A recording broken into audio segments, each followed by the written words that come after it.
Hello everyone, it's Venom Xenomorph and welcome to another episode talking about Doom Eternal. Now this is going to be a reaction to an article by Game Rant called 10 Things About the Doomslayer That Make No Sense, which I am going to use my absolute Doom nerd knowledge to make sense. And this is in celebration of hopefully the announcement of the Ancient Gods Part 2. I've been enjoying a lot of the Ancient Gods Part 1.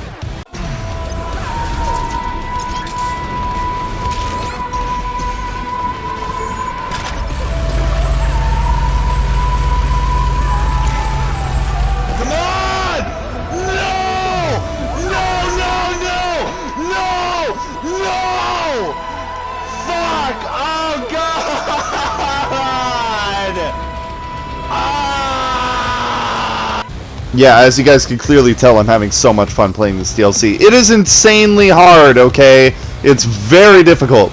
But anyway, this article is mainly referring to a lot of the lore aspect of Doom Eternal, so there may be some spoilers for those who haven't played the campaign or haven't read the codexes or anything like that. So if you aren't as big of a Doom nerd as me and don't know certain aspects of the story, a spoiler alert is in session. Okay, so the first part of this list is, has Doom Guy died? Why doesn't he age? Oh dear God, this first question is already making my brain hurt and makes me question if they had actually played the game. In the Doom universe, there is the Makers, which are the angels of the Doom universe. There's the demons of hell and everything like that, and the Makers are the angels. One of the Makers, known as the Seraphim, betrayed the other Makers by providing the Divinity Machine, a device capable of giving godlike power to any being, to the Doomslayer, using the Divinity Machine on the Doomslayer, making him basically immortal. That is the easiest way to explain why the Doomslayer hasn't ever died or aged in any way, is because he's literally immortal.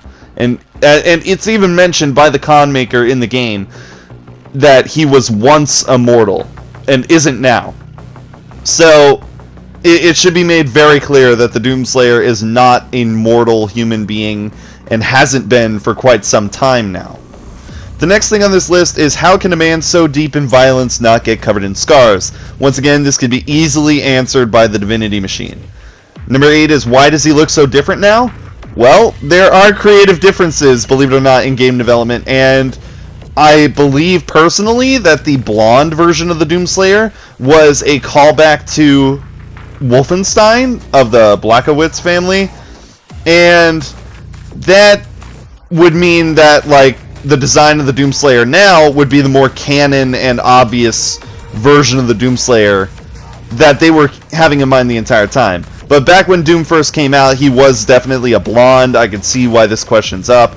This is the only, so far, question that I feel I can properly back behind. The next question is, who was taking care of Daisy in the original Doom, and what demon knew about his pet? I'm not even going to bother with this question, because it's one of those really dumb, nonsensical questions, like, why do you care about the rabbit from Doom? I know that's his motivation and all, like, his pet rabbit dies in the first Doom, that's why he winds up getting involved fighting hell in the second Doom, and everything like that, and Doom Eternal just did nothing but make that even more canon. I could totally see why people would want to know exactly what happened to Daisy the rabbit, but it's also kind of implied that Daisy the rabbit actually did survive, as she's kind of all over the place in Doom Eternal. She's in at least every level once. But anyway, the next question is the Doom guy actually smart? Are you serious right now? Basically, they're talking about in this question the Doomslayer's lobby, or the Fortress of Doom, specifically his man cave, which means they have played the game, so I don't understand why the first few questions even exist. But basically, the Doomslayer has a ton of nerdy stuff in his office and everything like that, and it should be implied that he is a smart person. Like, he definitely has a plan. He's not dumb or one-track mind. And I feel like the writer of this article is kind of dumb, because they spelled Argent Energy wrong. They used a D. It's a G. Argent. Number 5. Where does he keep the weapons? Well, that's actually a more realistic question of where he keeps his guns. We don't know. We 100% don't know. There's no part of the lore that explains. There's definitely areas for the flame belch, like the grenades and everything like that. The Argent, once again, he spelt it wrong. Argent sword. I'm insulted. It's called the Crucible Blade. The Crucible Blade is hidden, like, kind of holstered on the side. And guns like the rocket launcher and everything like that, that's a bit different. I'm not entirely sure how he's able to hold all that, but it's something you don't really have to think about. 4. How does he survive being shot out of a cannon? This goes back to the divinity machine. He is immortal. He's able to survive that because he's immortal. Number 3. Why does the chainsaw use gasoline? Well, he is immortal, and that means that his gear is also immortal, meaning it comes from different time periods of which he's survived. The original Doom took place in a relatively modern era at the time, like the city in which Doom 1 takes place at around the time that 1993 would take place. Sure, it takes place in the future once again with the UAC and everything like that, but the city that he arrives on at the end of the game is definitely like a modern New York type of city, meaning that the gear he has, like the chainsaw and everything like that, is more rustic and modern. Even the shotgun, the super shotgun that he had in the original Doom, was just a normal double-barreled shotgun compared to the super shotgun that we see in Doom Eternal, which is officially dubbed Lucifer's Bane.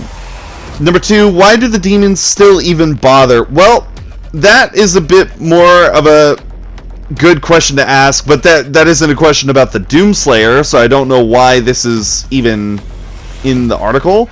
But the demons don't give up because they are a hive mind being controlled by the Dark Lord, and the Dark Lord is on a constant war to try and eliminate the light and destroy Urdak and all life forms connected to Urdak. That includes Earth. And that means that if that means sacrificing every single demon in his arsenal to try and murder the Doomslayer and get him out of the way in order to be able to complete a full conquest and just take over everything, he will. And he'll sacrifice whatever he can to do so. Number 1, does his suit clean himself? Why is this number 1? And secondly, the Doomslayer takes breaks in between every single murder. Like most missions in Doom Eternal, you go back to the Fortress of Doom before you even continue with the mission. And that means that he has time to just take a minute, wash the blood off his armor. It's a pretty basic question. Like, I don't understand why that's number 1 on this list. But that's my reaction, that's my thoughts on the 10 things about the Doomslayer that make no sense and how I made them all make sense. If you guys enjoyed this video, leave a like and subscribe down below, hit the notification bell for more videos like these, and as always, I will see you guys in the next video. Bye-bye!